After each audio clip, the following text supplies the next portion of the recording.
मैं सबसे पहले आज की मीडिया ब्रीफिंग में आप लोगों का वेलकम करता हूं। पिछले कुछ महीनों में बहुत सारे डेवलपमेंट्स लद्दाख में हुआ है, पॉजिटिव डेवलपमेंट्स हुआ है सारे डिपार्टमेंट्स में।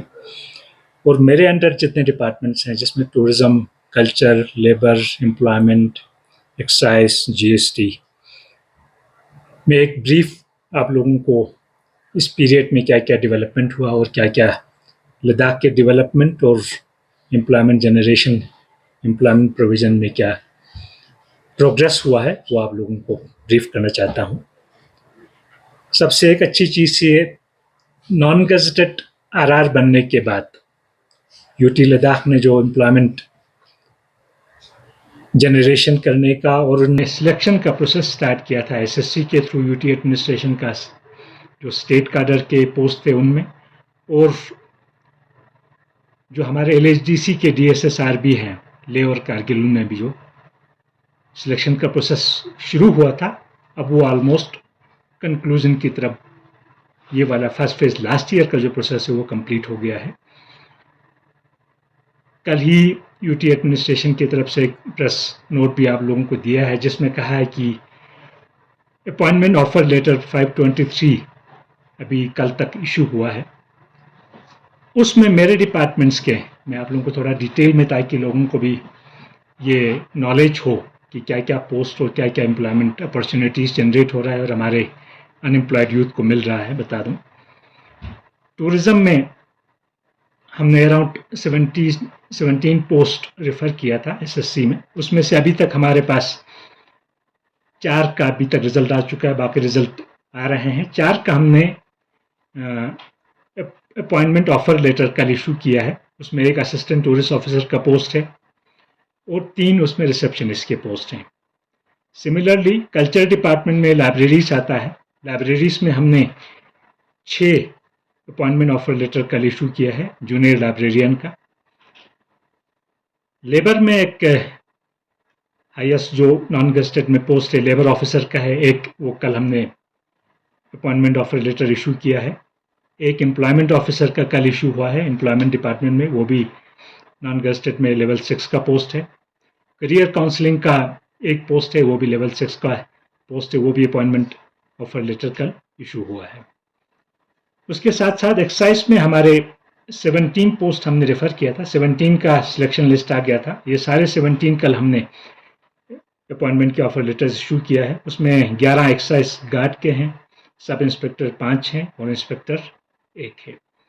तो आने वाले दिनों में अक्टूबर एंड तक या बाय मिड नवंबर, मुझे लगता है जितने भी पोस्ट हमने रेफर किया था सबका लिस्ट सिलेक्ट लिस्ट आ जाएगा, तो वो सारे अपॉइंटमेंट ऑफर लेटर इशू हो जाएगा और बाय एंड ऑफ नवंबर मुझे लगता है बहुत सारे लोग ज्वाइन कर लेंगे और हमारे लड़कों को एम्प्लॉयमेंट का अपॉर्चुनिटी मिलेगा, यूटी एडमिनिस्ट्रेशन में काम करने का अपॉर्चुनिटी मिलेगा। सेम आपका डिस्ट्रिक्ट लेवल पे, क्योंकि मेरे डिपार्टमेंट्स में डिस्ट्रिक्ट काडर का कोई पोस्ट नहीं है, तो डीएसएसआरबी के थ्रू टूरिज्म में, लेबर में, एम्प्लॉयमेंट में, कल्चर में और एक्साइज में ये सारा स्टेट काडर के पोस्ट हैं, तो ये सारे अपॉइंटमेंट ऑफर्स जा चुके हैं।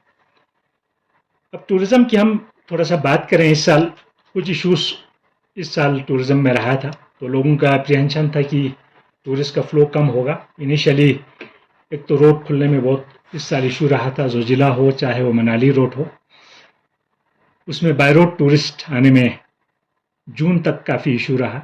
और उसके बाद मनाली रोड में इस साल काफ़ी सारे जो फ्लड हुआ हिमाचल में मानसून टाइम में, तो मनाली का हमारा फ्लो जो है टूरिस्ट का काफ़ी कम रहा है फुटफॉल लद्दाख में। बट ओवरऑल फिर भी मैं कहता हूँ इस साल बहुत अच्छा हमारा एक टूरिस्ट सीजन रहा है, डिस्पाइट गो एयर के जितने फ्लाइट्स हमारे कैंसिल हुए, 5 मिनिमम और 8 मैक्सिमम फ्लाइट्स जो समर टाइम में आता था, गो एयर का इस साल कैंसिल हुआ है। और फ्लाइट के बहुत सारे इनिशियल 1-2 महीने में कैंसिलेशन हुए, ऑलमोस्ट 50% कैंसिलेशन हुआ था बुकिंग का। उसके बावजूद लद्दाख में अभी तक 4.5 लाख से ज़्यादा टूरिस्ट आए हैं, जो कि लास्ट ईयर को छोड़ के, लास्ट ईयर हमें अराउंड 5.3 लाख आए थे। अदरवाइज ऑल टाइम रिकॉर्ड ये भी है जस्ट लास्ट ईयर को छोड़ के। मुझे लगता है अगर ये चीज़ गो एयर और रोड्स का नहीं होता तो इस साल हमारा टारगेट 6 से 7 लाख का टूरिस्ट का आने का था। और एक खुशी की बात है इसमें, जो फॉरेनर्स जो पहले लद्दाख काफ़ी आते थे, इस साल अच्छा फॉरेनर्स का फुटफॉल रहा है। अभी तक अराउंड 32,000 प्लस फॉरेनर्स आए हैं, जो लास्ट ईयर पूरे साल में ओनली 20,000 फॉरेनर्स आए थे। और ये एक अच्छा संकेत है। इससे क्या हुआ, हमारे जितने डिफंक्ट ट्रैकिंग रूट्स थे वो इस साल फिर से रीएक्टिवेट हो गया। मैं स्क्यूमरका वैली गया था, रुम्बक गया था, तो मुझे खुशी इस बात की है कि बहुत सारे फॉरेनर जो आए हैं लद्दाख में आते हैं, उसमें से 80% ट्रैकिंग पे जाते हैं। और मेरे से उस एक दिन में इतने सारे ट्रैकिंग ग्रुप्स वहाँ मिले, तो उससे वहाँ के लोगों का एक एम्प्लॉयमेंट जनरेशन, जितने होम स्टेज थे इन एरियाज़ में, वो सारे होम स्टेज फिर से शुरू हो गया है। उनका एक अच्छा एम्प्लॉयमेंट का अपॉर्चुनिटी गाँव में मिल गया है। और नेक्स्ट ईयर का हमारा टारगेट बहुत अच्छा है। और अभी जो हमें इंफॉर्मेशन प्लस जो क्वेरीज आ रहा है उसके हिसाब से नेक्स्ट ईयर का टूरिस्ट सीजन हमारा, प्रोवाइडेड हमारा एयरलाइंस का इशू अच्छा रहे और हाईवेज का अगर रोड टाइम पे खुल जाए, तो एक अच्छा सीजन लद्दाख के लिए होगा। और एक दो चीज़ें लद्दाख में, जो हम पूरे लद्दाख को टूरिस्ट के लिए खोलने का हमने जो सिलसिला शुरू किया था परमिट ख़त्म करके सबसे पहले, उसके बाद जितने रिस्ट्रिक्शन हमारे डिफेंस फोर्सेस की तरफ से थे, सिक्योरिटी की वजह से थे, ऑलमोस्ट हमने सारा कुछ रिमूव कर दिया है। उसमें एक आपका हनले में फॉरेनर्स के लिए नाइट स्टे अलाउड नहीं था। हनले को हमने dark sky reserve last year notify किया है, और उसमें हम एस्ट्रो टूरिज्म के लिए टेलीस्कोप्स भी बहुत सारे होम स्टेज को दिया हुआ है। 18 को टूरिज्म ने एक बड़ा टेलीस्कोप भी लगाया है। तो फॉरेनर्स का MHA ने वो भी अलाउ कर दिया है नाइट स्टे का, तो हनले में फॉरेनर्स नाइट स्टे आप कर सकते हैं। तो उससे वो डार्क स्काई रिजर्व का भी एक अच्छा प्रमोशन होता है, और फॉरेनर्स बहुत आते हैं एस्ट्रो टूरिज्म के लिए। तो ये हनले के लिए, और इस साल हनले में जितने होम स्टेज थे 40 प्लस वहाँ होम स्टेज हैं, समर में ऑलमोस्ट सारे बुक थे, और इनका इतना अच्छा इनकम जनरेशन इस साल हुआ। जब नोमैडिक फेस्टिवल हुआ तो हमें वहाँ एकोमोडेशन नहीं मिल रहा था हनले में। हमें कल्चर डिपार्टमेंट की तरफ से हमने 70-80 हमें टेंट लगाने पड़े थे वहाँ पे एकोमोडेशन के लिए। तो इस तरह से हमारे जैसे सियाचिन बेस कैंप खोला हमने, दमचौक इस साल खोला। हालांकि इस साल हमने प्रमोट ज़्यादा नहीं किया दमचौक का, क्योंकि वहाँ पे हमारे फैसिलिटीज़ ज़्यादा नहीं थे। और नेक्स्ट ईयर हम हॉट स्प्रिंग भी खोलने जा रहे हैं, उसमें अब कोई रिस्ट्रिक्शन नहीं है, गोगरा हॉट स्प्रिंग। और इवन कारगिल में देखें, जो सामने पीक है, हम वहाँ तक वो ओपन कर दिया है। तो कोई ऐसा इशू नहीं है। एक दो जगह जस्ट एक हमारा मुश्को वैली में अभी हम वो भी जल्दी बहुत हम कोशिश कर रहे हैं, डिफेंस फोर्सेस के साथ MOD के साथ टेकअप किया है, तो वो भी जल्दी खुल जाएगा। तो कोई ऐसा जगह नहीं रहेगा जो टूरिस्ट के लिए ओपन नहीं हो। मार्सिमिकला और स्को वैली पहले अलाउड नहीं था, अब MHA ने उसका भी अप्रूवल दिया है ट्रैकिंग के लिए, और टूरिज्म सर्किट में आ गया है। मार्सिमिकला से आप जाओगे तो आप हॉट स्प्रिंग और आप गोगरा भी जा सकते हैं। उसमें सिर्फ हमें कुछ पुलिस का बंदोबस्त करना होगा पोस्ट का, क्योंकि वो थोड़ा सा सिक्योरिटी पॉइंट ऑफ व्यू से सेंसिटिव एरिया है। सेकेंडली, टूरिज्म डिपार्टमेंट ने लद्दाख में, जब हम पहले J&K स्टेट का पार्ट था, तब भी टूरिस्ट एरिया, टूरिस्ट जो ट्रेड एक्ट है रजिस्ट्रेशन, उसमें नोटिफाई नहीं हुआ था। तो लीगली लद्दाख में जितना भी टूरिस्ट रिलेटेड आपको ट्रेड चलाना है, उसके लिए टूरिस्ट एरिया नोटिफाई होना बहुत ज़रूरी था एक्ट के हिसाब से। जो Jammu and Kashmir registration of tourism trade act में हमने इस साल पूरे लद्दाख को टूरिस्ट एरिया घोषित किया है, उसका अप्रूवल हुआ है। नोटिफिकेशन हम बहुत जल्दी निकाल रहे हैं, क्योंकि हम रजिस्ट्रेशन का भी प्रोसेस सिंप्लीफाई कर रहे हैं, इसलिए हमने अभी नोटिफाई नहीं किया है, बट ये अप्रूव हो गया है। पूरा लद्दाख टूरिस्ट एरिया है, एक्सेप्ट वाइल्ड लाइफ सेंचुरीज जो वाइल्ड लाइफ डिपार्टमेंट के अंडर नोटिफाइड है। उससे क्या होगा, लद्दाख के जितने भी टूरिज्म से रिलेटेड जितने स्टेक होल्डर्स हैं, होटल्स हैं, रेस्टोरेंट्स हैं, आपके बाकी ट्रेड्स है, आप ये रिजॉर्ट्स चलाओगे, आप रेस्टोरेंट्स चलाओगे, आप गेस्ट हाउसेस चलाओगे, होम स्टेज चलाओगे, तो वो सारे बेनिफिट्स उनको मिल जाता है जो गवर्नमेंट की तरफ से उनको मिलता है। प्लस वो लीगली एक बिजनेस चलाने का उनका एक्ट के हिसाब से ये एक प्रोविजन था जो उनके लिए बहुत ज़रूरी था। अदरवाइज हम रजिस्ट्रेशन भी नहीं कर पा रहे थे लास्ट 2 साल से, उसमें बहुत सारे लीगल इश्यूज थे। अब हमने इन लीगल इश्यूज को ख़त्म कर दिया है, तो वो टूरिस्ट एरिया एक बहुत अच्छा टूरिस्ट फ्रेटर्निटी के लिए बहुत ज़रूरी था, ये हमने कर दिया है। साथ साथ हम एडवेंचर टूरिज्म में 10 स्पोर्ट्स को हमने आइडेंटिफाई किया है। उनका गाइडलाइंस हमारा ऑलमोस्ट ऑल इंडिया जो गाइडलाइंस है उसी के हिसाब से। अदरवाइज हमें बहुत इशू आता है, जो रजिस्टर्ड गाइड्स हैं या उनके कोचेस हैं, वो डिफरेंट स्टेट्स में अगर डिफरेंट उसका कंडीशन टर्म्स रखेंगे तो वो हमें नहीं मिल पाता है। इसलिए हमने ऑल इंडिया अलाइन करके वो भी हमारा कंप्लीट है, अप्रूवल का प्रोसेस उसका ऑलरेडी स्टार्ट हो चुका है, बहुत जल्दी वो भी अप्रूव हो जाएंगे। कल्चर की तरफ से और टूरिज्म की तरफ से प्रमोशन में इस साल हमने बहुत सारे इंपॉर्टेंट फेस्टिवल्स किए हैं, आप लोगों को पता है। आप लोगों ने बहुत सारे कवर भी किया है फेस्टिवल्स।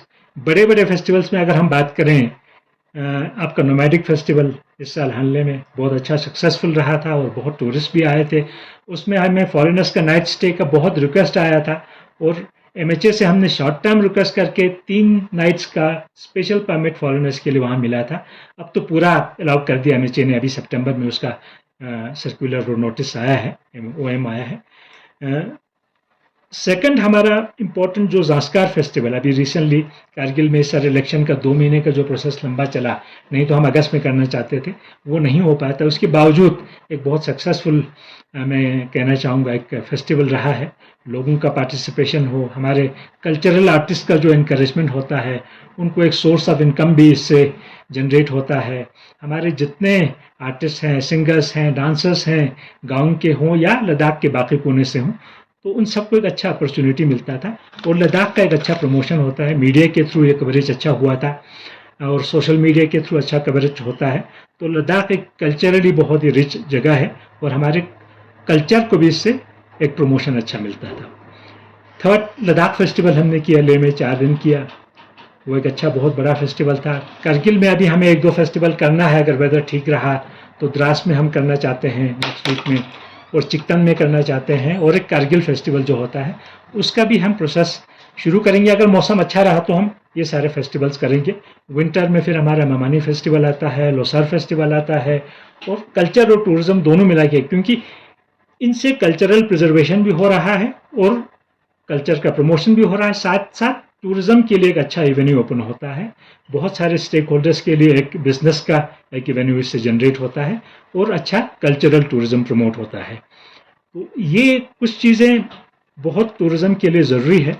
और टूरिज्म में साथ साथ इस साल ऑनरेबल एलजी का बहुत एम्फेसिस है क्लीनलीनेस का। तो इस साल हमारा एम्फेसिस था ट्रेकिंग रूट्स जितने हमारे हैं, प्लस माउंटेनियरिंग के बेस कैंप्स हमने जितने सारे ओपन किया है, उन सब में हमने सफाई अभियान काफ़ी चलाए हैं क्लीनलीनेस के।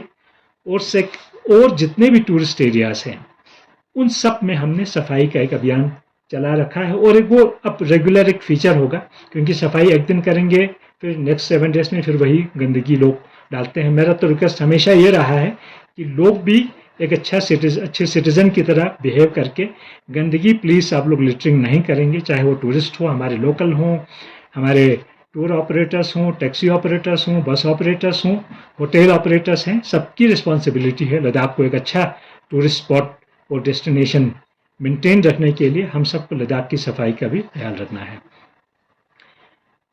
थर्ड, एक चीज़ बहुत मुझे ज़रूरी लगता है, जो सोलो ट्रैकर्स हमारे जाते हैं। इस साल कुछ अनफॉर्चुनेट एक इंसिडेंट हुआ था, एक इटालियन ट्रैकर सोलो चला गया, वो ट्रेस नहीं हो रहा था, उसका डेथ हुआ। तो सोलो ट्रैकर्स के बारे में मैं ये कन्वे करना चाहता हूँ आप लोगों के माध्यम से कि सोलो ट्रैकिंग के हमें डिस्करेज करना है। एमएचए की तरफ से भी अलाउड नहीं है, अनलेस टूरिस्ट गाइड नहीं हो आप सोलो ट्रैकिंग पे नहीं जा सकते। हम सोचते हैं टूरिज्म डिपार्टमेंट की तरफ से भी हम एक गाइडलाइन बना देंगे कि जब भी कोई ट्रैकिंग के लिए जाते हैं, लद्दाख में बहुत रिमोट ट्रैकिंग रूट्स हैं जहाँ पे कहीं पे 1 हफ्ता भी लगता है, 3 दिन लगते हैं, 7 दिन लगते हैं। तो इन ट्रैकर्स को जितने भी जो भी ट्रैक्स पे जाएंगे, चाहे वो होटल से जाएं, गेस्ट हाउस से जाएं, खुद जाएं, उनको पहले टूरिज्म डिपार्टमेंट को नोटिफाई करना होगा कि मैं ट्रैकिंग इस डेट को शुरू कर रहा हूँ, इस डेट रूट से शुरू कर रहा हूँ और मेरा डेस्टिनेशन यहाँ पे मैं इस डेट को पहुँच जाऊँगा, हम इतने लोग जा रहे हैं। उससे हमें एक इन्फॉर्मेशन होगी, बाद में रेस्क्यू में बहुत काम आता है। अदरवाइज हमें रेस्क्यू में भी पता नहीं चलता कहाँ पे लोकेशन है, क्योंकि मोबाइल कनेक्टिविटी हर जगह नहीं है और पहाड़ों में हो भी नहीं सकता। अगर इनहेबिटेड एरियाज में मोबाइल हम लगा भी दें, नेक्स्ट ईयर जो हमारा टारगेट है 25 तक सेचुरेशन करने का 5G 4G का, तो बट जितने माउंटेनस एरियाज हैं उनमें टावर तब भी नहीं होगा क्योंकि वहाँ हैबिटेशन नहीं होगा। तो ये ट्रैकिंग वाला है, क्योंकि अब अच्छा से एक फिर से री इन्वेंट हुआ है, री इन्विगोरेट हुआ है, तो इनको हमें अच्छी तरह से एक टूरिस्ट गाइड्स और हमारे अल्टोआ और लद्दाख, कारगिल में अक्टा, अलगा सबसे मिलकर एक प्रोफेशनली इसको चलाना होगा। तो मैं अभी रिसेंटली अल्टोआ वालों से बात कर रहा था, उनके ऑफिस बियरर्स से, तो वो कह रहे थे जितने फॉरेनर्स आते हैं उसमें से 80% ट्रैकिंग पे जाते हैं एटलीस्ट। हमारे डोमेस्टिक बहुत कम जाते हैं, जो डाई हार्ट कुछ लोग आते हैं ट्रैकिंग पे जाने के लिए, अदरवाइज जो हमारा मेजर 80% टूरिस्ट आता है उसमें से कम जाता है। बट फॉरेनर्स आपको 30,000 आए तो 20,000 ट्रैकिंग पे जाते हैं। तो इसमें हमें अच्छे रेगुलेशन की ज़रूरत है। मीडिया के थ्रू भी हमें, मुझे लगता है कि एक अवेयरनेस हमें क्रिएट करना पड़ेगा लद्दाख की सफाई के लिए भी, और लद्दाख में एक सेफ ट्रैकिंग और माउंटेनियरिंग का एक प्रैक्टिस हो, और वो टूरिज्म के लिए भी अच्छा होगा, विलेजेस के लिए भी अच्छा होगा, रूरल टूरिज्म के लिए भी अच्छा होगा। एक्साइज में हमारा कुछ इश्यूज, हम इलीगल लिकर जो लद्दाख में सेल हो रहा है, वो यूज़ हो रहा है, उसको हम डिस्करेज करना चाहते हैं, क्योंकि एक्साइज एक बहुत ही एक टफ एक्ट है, बहुत ही स्ट्रिक्ट एक्ट है। इसमें हम एक्शन ले रहे हैं जहाँ जहाँ हमें इलीगल लिकर का सेल का या कंजम्पशन का या यूज़ का हमें मिलता है। हम ये यकीन दिलाना चाहते हैं कि इलीगल जो लिकर ट्रेडिंग है, इसको हम पूरे लद्दाख को लिकर उस माहौल में हम नहीं लाना चाहते हैं। इसलिए हम लीगली जितने भी आपके बास चलते हैं या आपका जो सेल पॉइंट्स चलता है, वो भी आफ्टर पब्लिक नोटिफिकेशन के हम इशू करते हैं। पब्लिक में पहले कहते हैं कि हम यहाँ खोलना चाहते हैं, ऑब्जेक्शन है तो आप लोग ऑब्जेक्शन फाइल करें। ऑब्जेक्शन 1 महीने का हम टाइम देते हैं, क्योंकि हमें क्या हो रहा है, बार बार हम बार लाइसेंस इशू कर रहे हैं, सेल पॉइंट्स हम इशू कर रहे हैं लिकर वाइन शॉप का, बाद में फिर हमें इसके बहुत सारे कंप्लेंट्स आते हैं कि आप लोग ये बार कैसे यहाँ खोला, ये आपने बार शॉप कैसे खोला, वाइन शॉप कैसे खोला। तो मैं कहना चाहूँगा कि इसमें ऑलमोस्ट 2 महीने का पब्लिक के पास नोटिस है। किसी ऑर्गेनाइजेशन को अगर ऑब्जेक्शन करना है तो टाइमली आप लोग ऑब्जेक्शन करेंगे। इसमें एक स्पेसिफिक स्ट्रिक्ट रूल्स हैं। आपका रिलीजियस प्लेसेस के 100 मीटर्स के अराउंड कोई बार नहीं हो सकता, कोई आपका सेल पॉइंट नहीं हो सकता, स्कूल के आसपास नहीं हो सकता, 100 मीटर्स का लिमिट है हमारे पॉलिसी में, हॉस्पिटल्स के आसपास 100 मीटर्स में आप कोई बार नहीं हो सकता। तो इन सब चीज़ों को हम स्ट्रिक्टली फॉलो कर रहे हैं, मॉनिटर कर रहे हैं। और सेकंड में एक चीज़ बताना चाहूँगा, टूरिस्ट आते हैं या बाहर से भी जो आते हैं, उनकी इंफॉर्मेशन के लिए भी एक्साइज में बहुत नॉलेज और अवेयरनेस नहीं है। लोग अगर बाहर से भी आप लिकर लेके आते हैं तो लीगली आप ओनली 2 बल्क लीटर इंडिविजुअली लेके आ सकते हैं। उससे ज़्यादा जो भी आप लाएंगे वो इलीगल है, आप लोग को पकड़ा जा सकता है, आप लोग जेल में जा सकते हैं। और सेकंड, नारकोटिक्स ड्रग का लास्ट ईयर हमारे पास काफ़ी यहाँ पे इश्यूज आए थे और हमारे लद्दाख पुलिस ने अच्छा काम किया था, पकड़ा था। तो नारकोटिक्स का हमने अब मैंडेटरी कर दिया है। सारे होटल्स में वो नोटिस होगा, रेस्टोरेंट्स में नोटिस होगा कि जो उस एक्ट में बहुत ही स्ट्रिक्ट आप लोगों के अगेंस्ट एक्शन होगा। कहीं पे भी ड्रग्स का, हम चाहते हैं लद्दाख में बच्चों में ड्रग्स की आदत न पड़े और लद्दाख को हम ड्रग्स से फ्री रखना चाहते हैं। हमारे स्कूलों में हम अवेयरनेस क्रिएट कर रहे हैं, कॉलेजेस में हम अवेयरनेस क्रिएट करना चाह रहे हैं। तो ड्रग्स तो बिल्कुल कंप्लीटली 100% नो है। लिकर का ओनली लीगली जो आपका एस्टैब्लिश्ड बार है या वाइन शॉप है, आप वहाँ से लेंगे और जो प्रिस्क्राइब्ड क्वांटिटी आप उससे ज़्यादा नहीं ले सकते। और आप इन पब्लिक आप फिर भी ड्रिंकिंग नहीं कर सकते। बार में पीना है तो आपको बार के अंदर पीना है। आप वाइन शॉप से लेके जाओ, कोई आपको घर के अंदर पीना है, और आप बाहर जाके आप पार्क में नहीं पी सकते, आप टैक्सी स्टैंड पे आप नहीं पी सकते, आप होटल में जाके आप नहीं पी सकते अनलेस आप अपने रूम में जाके। तो प्राइवेसी में आप लोग जो भी अपना करें। बट लद्दाख में ये नशे का जो हमारे जितने भी ऑर्गेनाइजेशन, सोशल रिलीजियस ऑर्गेनाइजेशन है, वो लोग भी चाहते हैं, हम भी सपोर्ट करते हैं। ये हम नहीं चाहते कि लद्दाख में हम लिकर का एक पूरा वो चलाएं। हम चाहते हैं एक रेगुलेटेड, लॉफुली जो यूज़ करें, अपने प्राइवेट लैब में यूज़ करें, उसको हम रेगुलेट करेंगे, मॉनिटर करेंगे, अदरवाइज हम उन पर बहुत स्ट्रिक्ट एक्शन ले लेंगे। कल्चर का आप लोगों को पता है, कल्चर सेंटर 2 बनना था, लेह में एक, कारगिल में एक। लेह का हमारा DPR कंप्लीट होके 96 करोड़ का जो हमारा कल्चर सेंटर, उसका फाउंडेशन स्टोन भी रख चुका है, उस पर काम, मटेरियल वगैरह प्रोक्योर हो रहा है। तो काम शुरू होगा 3 साल में। LG साहब का उसमें आदेश है वो कंप्लीट करना है। तो एक बहुत अच्छा कल्चर सेंटर हमारे यहाँ बन रहा है। वे सेट एमिनिटीज़ हमारे लद्दाख में बहुत इशू है। जैसे जैसे हम टूरिज़्म के लिए सारे कॉर्नर्स लद्दाख के खोल रहे हैं, तो हमें toilets plus minimum cafeteria, tea stalls की जो फैसिलिटी है हमने काफ़ी सारी डेवलप किया। अराउंड 40 से ज़्यादा हमने लद्दाख में टूरिस्ट रूट्स पे किया है, बट उनके ऑपरेशन में बहुत इशू आ रहा है। अब हम कोशिश कर रहे हैं कि नेशनली कोई भी रिकग्नाइज प्रोफेशनली जो इनको चला सकता है, कोई ऐसा ऑर्गेनाइजेशन आ जाए, हम आइडेंटिफाई करके एज पर रूल जो हम कर सकते हैं। हम चाहते हैं लद्दाख में ये वे सेट एमिनिटीज़ अच्छी तरह से चले, टूरिस्ट के लिए भी एक फैसिलिटी होगा, हमारे अपने लोकल लोगों का जितना मूवमेंट होता है उनके लिए भी एक अच्छा फैसिलिटी होगा, और जहाँ जहाँ हमें और इस्टेब्लिश करने की ज़रूरत है वो हम कर लेंगे। नेक्स्ट ईयर हम चाहते हैं कि ये 41 एटलीस्ट प्रोफेशनली हमारा वे सेट एमिनिटीज़ अच्छी तरह से चले। हेरिटेज हमारे लिए बहुत ज़रूरी है। कल्चर का मैंने पहले बात किया, तो हेरिटेज में हमने लास्ट ईयर एक लिस्टिंग किया था, मोर देन 800 हेरिटेज साइट्स। उसमें से 5-6 का डेवलपमेंट के लिए लास्ट ईयर लिया था, उसमें से भी 4 का भी हमने टेंडर कर दिया है। वो उन पे काम शुरू हो रहा है। एक 6 का जैसे हमारे छोरतंज का था, उसका कंप्लीट हो चुका है डीपीआर, उस पर हम बहुत जल्दी अप्रूवल दे के काम करेंगे। और हमारा छुमाथाम में एक छोटा सा मोनेस्ट्री था, बहुत ओल्ड मोनेस्ट्री है, उसका हम साइट डेवलपमेंट कर रहे हैं, और हॉट स्प्रिंग्स को कर रहे हैं। सिमिलरली कारगिल में 2-3 साइट्स हैं, पसरखर का जो एक ट्रेल बना रहे हैं, हिस्टोरिकल ट्रेल एक कर रहे हैं। एक आस्थाना है यकमा खरमे में, बहुत पुराना है, 200-300 साल पुराना आस्थाना है, उसका साइट डेवलपमेंट कर रहे हैं। तो ये हेरिटेज में हमने 6 लिए थे, इस साल हमने और 9 हेरिटेज में लिया है, जिसमें मोस्टली हमारे मोनास्ट्रीज और इस टाइप के पुराने आस्थानाज या फोर्ट्स हैं, जो हमारे हेरिटेज टूरिज्म के लिए बहुत ज़रूरी है, कल्चरल टूरिज्म के लिए बहुत ज़रूरी है। आज की ब्रीफिंग में मैं इससे ज़्यादा आप लोगों को फिर आगे आने वाले ब्रीफिंग में बताऊंगा, बट एक चीज़ मैं बताऊंगा कि लद्दाख यूटी फाउंडेशन डे आ रहा है 31 अभी अक्टूबर को। तो इस साल लद्दाख यूटी फाउंडेशन डे को हमें ग्रैंड स्केल पे मनाना चाहते थे। तो हम ये चाहते थे, साथ में ऑनरेबल एलजी का, एमपी साहब का और काउंसिल्स का ये था कि पूरे इंडिया में भी जाने की लद्दाख यूटी बना है। लद्दाख एक बहुत अच्छी जगह है, कल्चरली रिच है, एक सिविलाइज्ड है, यहाँ पे कल्चरल एंड ट्रेडिशनल टाइप के लोग रहते हैं। तो वो पूरे इंडिया के 35 स्टेट्स में हम एक कल्चरल ट्रूप्स भेज रहे हैं। मेनली स्टूडेंट्स हैं, उसमें 5 स्टूडेंट और एक स्काउट के साथ भेजेंगे। तो उसका भी हमारा पूरा प्रैक्टिस चल रहा है। कल्चरल कुछ छोटा सा प्रोग्राम होगा हर राजभवन में, हर राजनिवास में इंडिया के, और वो ट्रूप भी उसको हम गुडविल एक डेलीगेशन का नाम दे के भेज रहे हैं लद्दाख की तरफ से।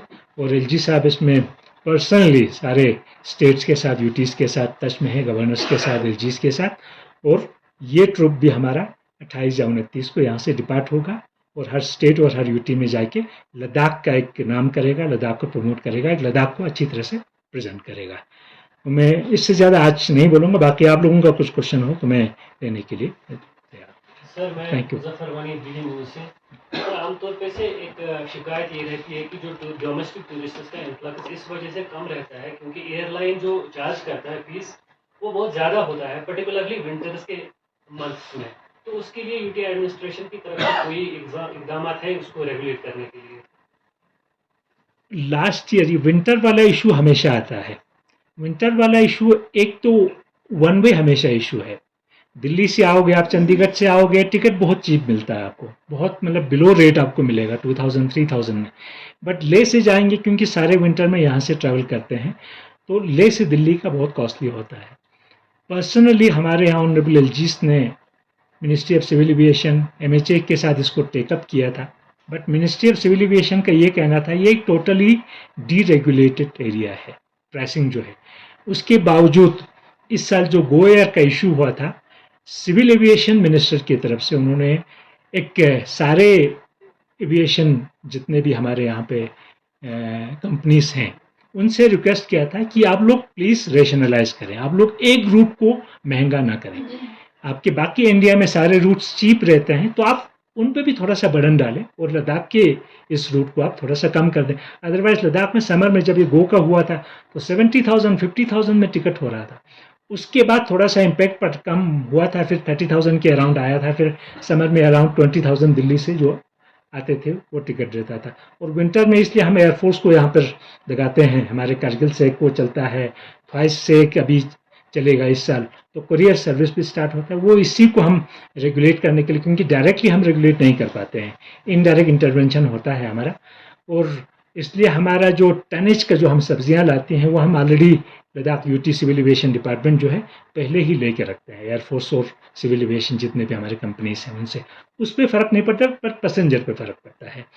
तो ये कोशिश तो हमारा हमेशा होता है कि एक रीजनेबल प्राइस रहे, यहाँ से जाने का भी रीजनेबल हो, क्योंकि वहाँ से आने वाले कम होते हैं तो उसमें रेशनलाइज कर सकते हैं। वहाँ से आते समय भी उसको थोड़ा सा आप 2000 की जगह 4000 कर दें और यहाँ से भी आप थोड़ा सा उसको कम कर दें, तो ये एक वे आउट हो सकता है। और सिविल एविएशन कंपनीज ने भी लास्ट ईयर थोड़ा सा हमें फेवर किया था और हमें उम्मीद है इस साल भी हम फॉलो कर रहे हैं। और एलजी साहब हमेशा ये डायरेक्शन दे रहे हैं, इसको हम मॉनिटर करें और इसको सिविल एविएशन मिनिस्ट्री के साथ हो, एमएचए के साथ हो, टाइम टाइम पे हम इसको उठाते रहते हैं। सर, जो हमारे टूरिज्म की बात करें, जो टूरिस्ट से एनवायरमेंटल फी हम चार्ज करते हैं, वो कितना यूटी एडमिनिस्ट्रेशन के पास चुका, वो क्या किस में यूटिलाइज करें? ये जो इन्वायरमेंट फी है ये ओनली ले में है।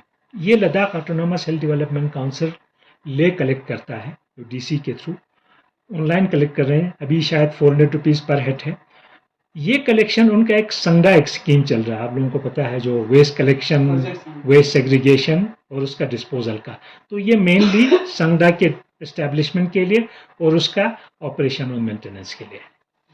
सर, दूसरी बात आपने बताया कि लद्दाख के पूरा टूरिस्ट के लिए नोटिफाई हुआ, तो नुब्रा में गेस्ट हाउस और होटल का कुछ इश्यूज था रजिस्ट्रेशन लाइसेंस रिन्यूअल के लिए, उसका क्या स्टेटस? नुब्रा में आपको पता है पूरा काराकोरम जो वाइल्ड लाइफ सेंचुरी है उसमें नुब्रा कंप्लीट आता है आपका। चांगथांग में आपका पूरा दुर्बुक और हमारे न्यूमा सब डिवीजन आता है, और हमारे इसमें आपका हिमिस पार्क में आता है।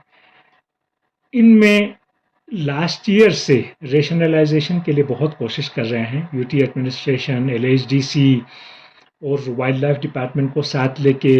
Institute of wild life Dehradun वो उसमें हमारा टेक्निकल गाइड कर रहा है। तो एलजी साहब एवरी वीक इसको रिव्यू करते हैं। अभी रेशनलाइजेशन का रिवेन्यू रिकॉर्ड्स उनको देना था, वो शायद डीसीस ने प्रोवाइड किया है कि इनहेबिटेड एरियाज को अब ये कोशिश कर रहे हैं कि हम सेंचुरीज में से निकाल के उसको नॉर्मल हम जो हमारे एरिया है, लैंड एरिया है, उसमें लाएं। होपफुली ये थोड़ा सा लंबा प्रोसेस होगा, क्योंकि इसमें एक स्टेट लेवल कमेटी होता है, फिर नेशनल लेवल कमेटी है, फिर एनजीटी में जाएगा, फिर ये सुप्रीम कोर्ट अल्टीमेटली इसको डिसाइड करेगा। प्रोसीजर लेंथी होगा, बट ऑनरेबल एलजी इसको मिनिस्ट्री से लेकर जो फॉरेस्ट इंस्टीट्यूट है देहरादून उनसे लेकर हमारे डिपार्टमेंट के साथ एवरी वीक रिव्यू करता है। आने वाले हो सकता है कुछ महीनों में इस पर कुछ प्रोग्रेस होगा। सर, आपने जो लद्दाख जो टूरिस्ट का डाटा बताया, इस साल लगभग 4.5 लाख और पिछले साल 5 लाख, तो ज़्यादा 50,000 का ही डिफरेंस है। लेकिन तब भी लोग बोलते हैं कि टूरिस्ट कम है, तो इसका मतलब ये होटल और गेस्ट हाउस की संख्या बढ़ गई, कितना बढ़ा है सर? एक इस साल अच्छा क्या हुआ आपको मैं बता दूं टूरिज्म का। पहले टूरिस्ट के लिए हमारे पास 2 रूट थे, एक आप मनाली से आता था, एक श्रीनगर से एक बाय एयर आता था, तो वो सारे ले पहुंच जाते थे। इस साल एयर कैंसिलेशन की वजह से रोड से ज़्यादा आया है।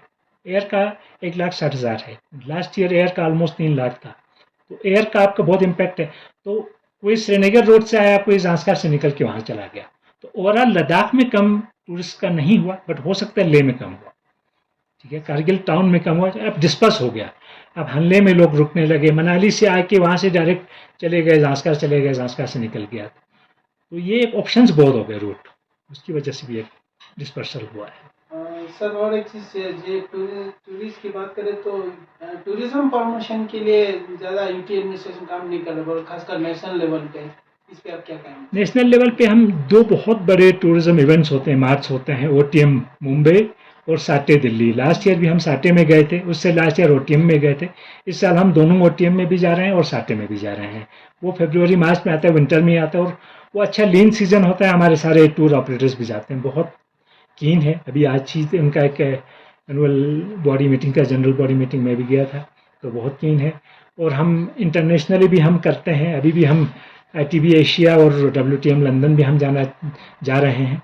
और हम लद्दाख को जहाँ पे भी प्लेटफॉर्म मिलता है हम प्रमोट कर रहे हैं, और उसी प्रमोशन की वजह से फॉरेनर्स का भी आना जो है काफ़ी बढ़ गया है, और डोमेस्टिक टूरिस्ट में भी काफ़ी अच्छा प्रमोशन हुआ है। सर हेरिटेज साइट में पादुमखर है जो एक हेरिटेज साइट है, लेकिन काम रुका हुआ है कुछ वजह से, तो इसका स्टेटस? उसका पहले जे.एंड.के गवर्नमेंट की तरफ से उस पर एक म्यूजियम बनाने का एक स्कीम था, वो अप्रूव हो चुका था। उसमें कुछ कंप्लेंट्स था, उसकी वजह से कुछ इंक्वायरी चल रहा है, तो ड्यूरिंग इंक्वायरी अभी काम रुका हुआ है। इंक्वायरी खत्म होते ही उस पर जो रिपोर्ट आता है उसके हिसाब से हम एक्शन ले लेंगे। सर अखिल सर, एक्साइज में आपने बोला जो बाहर से गेस्ट आते हैं वो लोग 2 बोतल ले सकते हैं, तो कई बार फैमिली आते हैं तो हर पर पर्सन 2 बोतल की फैमिली आप इसको लीगली तो देखो आप इंडिविजुअल हो, इंडिविजुअल आप लीगली इंडिविजुअल 1-2 लीटर ला सकते हैं, वो पूरे थ्रू आउट इंडिया ये नॉर्म्स है। तो वो हमारे जे.एंड.के एक्साइज पॉलिसी में भी है, जो हमने अडेप्ट किया है सेम पॉलिसी को। Sir I have a question. Zanskar में जो हुआ था सर, ज़ांस्कर वाला फेस्टिवल में, there was a comment on social media कि inclusions of Zanskar people were very less as compare to जो यहाँ पे ले और कारगिल को ज़्यादा फोकस करा और ज़ांस्कर के लोगों को बहुत कम करा, उस पर आप क्या बोलेंगे? आई वॉज इन ज़ांस्कर में था, मैंने वेरीफाई किया, ज़ांस्कर का एवरी विलेज पार्टिसिपेट कर रहा था। मैंने जो अपलोड किया था उसके बारे में वेरीफाई किया, उसका एक पर्सनल इंटरेस्ट था। अब इस तरह से अगर आप करोगे, आप रीजन को इग्नोर करके मेरे पर्सनल इंटरेस्ट की वजह से आप डिपार्टमेंट को या यूटी एडमिनिस्ट्रेशन को, और उसको शायद रियलाइज हुआ, उसने मॉर्निंग तक वो डिलीट भी कर दिया था विदाउट आवर सेइंग, हमने कुछ बोला भी नहीं था उनको। तो ज़ांस्कर वाले बहुत खुश थे। एक्सचेंज बहुत ज़रूरी है, हम ज़ांस्कर से ट्रूप्स ले भी लाते हैं, कारगिल भी लाते हैं, हम तुर्तुक भी ले जाते हैं, ये बहुत ज़रूरी है कल्चरल एक्सचेंज। और ज़ांस्कर का तो एवरी विलेज वाज पार्टिसिपेटिंग, और इतने सारे ट्रूप्स थे। इलेक्शन की वजह से प्रैक्टिस कम हुआ था, that was right question. Okay, UT Ladakh बनने के बाद जो इंडियन टूरिस्ट है वो अपने गाड़ी में आ रहे हैं सर, तो ट्रैवल एजेंसीज पे क्या असर हो रहा है, उसके बारे में आपका क्या कहना है सर? इंडिया में कमर्शियल व्हीकल्स के लिए आपको एक रूट परमिट होता है, प्राइवेट गाड़ियों के लिए आपको movement as an individual freedom है, आप कहीं भी इंडिया में जा सकते हो। ये कुछ परसेंटेज हमेशा रहेगा टूरिस्ट का, 5 लाख आए 10 लाख आए, उसमें से 20% 30% पर्सनल व्हीकल से आ जाएगा। अब जैसे टूरिस्ट नंबर बढ़ रहा है तो उसका परसेंटेज वाइज तो नहीं होगा, बट क्वांटम आपको बहुत ज़्यादा दिखेगा। पहले 1 लाख आते थे तो उसमें से हार्डली 5% 10% गाड़ी लेके आते थे, अभी 5 लाख आते हैं, 5-10% लेके आए, तो 5 टाइम्स आपका बढ़ गया गाड़ी का। बाइकर्स का भी देखो, हमारे लद्दाख में मुझे खुशी है कि हमारे बाइकर एसोसिएशन में मोर देन 3000 बाइक्स हैं रेंटल्स पे जो देते हैं। और मैंने अभी उनके प्रेसिडेंट से पूछा, कहते हैं सर इस साल हमारा बहुत अच्छा बिजनेस रहा। अदरवाइज प्राइवेट बाइकर्स भी आते हैं जो अपना प्राइवेट बाइक लेके आते हैं। कमर्शियल आप गाड़ियाँ विदाउट परमिट आप नहीं ला सकते, बट प्राइवेट पे हम कोई बैन नहीं लगा सकते, वो फ्रीडम इंडिया में हर सिटीजन को है।